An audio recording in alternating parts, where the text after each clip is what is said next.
महापौर कोणाचा होईल? निश्चितच जालना महानगरपालिकेच्या निवडणुकीच्या संदर्भानं जवळपास 15 दिवसापासून प्रचाराची रणधुमाळी सुरू झाली होती आणि आम्ही 15 दिवस प्रत्येक घराघरापर्यंत मतदार बंधू भगिनींना भेटलो आणि ही संपूर्ण निवडणूक फक्त आणि फक्त विकासाच्या मुद्द्यावर आम्ही घेऊन गेलो. जालना शहराचा सर्वांगीण विकास करण्यासाठी महानगरपालिका भारतीय जनता पार्टीच्या ताब्यात आली पाहिजे अशा पद्धतीचं वातावरण संपूर्ण जालना शहरामध्ये सुरू झालं. आज सकाळी 6:30 वाजेपासून मतदार बंधू भगिनींनी मतदान केंद्राच्या बाहेर मोठमोठ्या रांगा लावल्या. मी इतिहासात आजपर्यंत कधीच पाहिलं नाही की सकाळी 6:30 वाजता मतदार राजा मतदान केंद्रावर आला आणि त्यांनी रांगा लावल्या. याचा अर्थ असा होतो की भारतीय जनता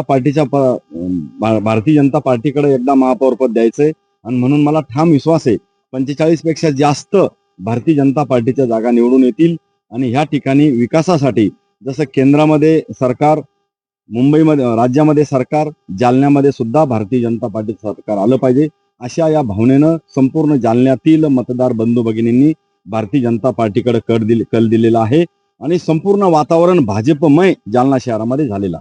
जी गर्दी आपल्याला आज सकाळपासून पाहायला मिळते ती आता कधी नव्हती. आज सकाळपासून गर्दी आहे.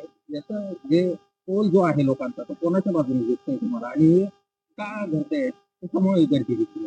ही सकाळी 6:30 वाजेपासून मतदार बंधू भगिनींची रांगा ज्या लागल्या आपल्या देशाचे लोकप्रिय पंतप्रधान नरेंद्रजी मोदी यांच्याकडे बघून आपल्या राज्याचे विकास प्रिय आणि लोकप्रिय मुख्यमंत्री सन्माननीय देवेंद्रजी फडणवीस साहेब यांच्या माध्यमातून जे काही देशामध्ये आणि राज्यामध्ये जो काही विकास झाला 2014 पासून पुढे त्या विकासाला पाहून जालनेकरांना सुद्धा असं वाटलं की देशामध्ये भाजपचं सरकार, राज्यामध्ये भाजपचं सरकार आणि म्हणून जालन्याचं भवितव्य घडवण्यासाठी मुंबईमधून मोठ्या प्रमाणामध्ये निधी येईल आणि म्हणून भारतीय जनता पार्टीचा महापौर आणि भारतीय जनता पार्टीच्या ताब्यात या वेळेला महानगरपालिका येणार म्हणजे येणार आणि म्हणून 45 पेक्षा जास्त सीट भारतीय जनता पार्टीचे निवडून येतील. ओके.